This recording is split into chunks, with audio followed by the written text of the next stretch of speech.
Extreme fitness Patil Paresh Patil आणि त्यांचे वडील यांच्या जिमला भेट देतोय आपण. आणि लचके मयूर लचके हां, याच्या रेकमेंडेशनने आम्ही इथपर्यंत पोहोचलो. मयूर लचके हा माझा डाय हार्ट फॅन आहे आणि he has voted me at the time of Lok Sabha elections.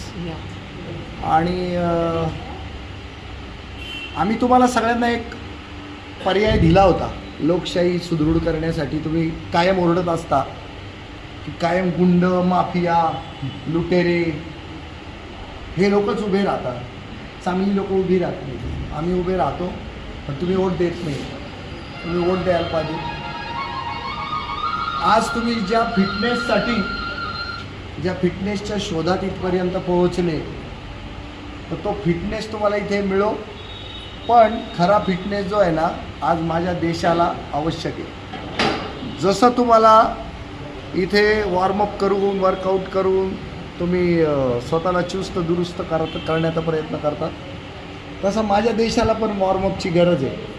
माझा देश त्या नायक पिक्चरमध्ये तो एक पांगळा मुलगा त्या अनिल कपूरला म्हणतो, मेरा देश चला लो, मेरा देश लूला लंगडा हो चुका है.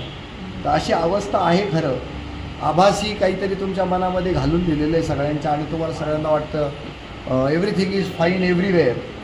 तसं नाही आहे. हे म्हणाले मी शिक्षक आहे. मला खूप छान वाटलं की म्हटलं हा मग 100% ग्रांटेडचा शिक्षक आहे म्हणूनच तो फिटनेसच्या क्लासला येऊ शकतो. 40% 30% 70% शिक्षक नाही अफोर्ड करू शकत. आणि त्याला जर इथून 30 किलोमीटर 40 किलोमीटर जाऊन जर शिकवायला जायला लागत असेल तर त्याला शक्यच नाही. या सगळ्या गोष्टींचा तुम्ही आहे ना साकल्यानं विचार करावा आम्हाला असं वाटतं. अभ्यासाची खूप आवश्यकता आहे. जसं शरीराच्या सुदृढपणाच्या साक्षरतेचे धडे तुम्ही इथं गिरवताय तसं मतदानाच्या साक्षरतेचे, निवडणुकीच्या साक्षरतेचे धडे सर्वांनी शिकणं जरुरी आहे. काकांना राग येऊन द्यायचा नाही.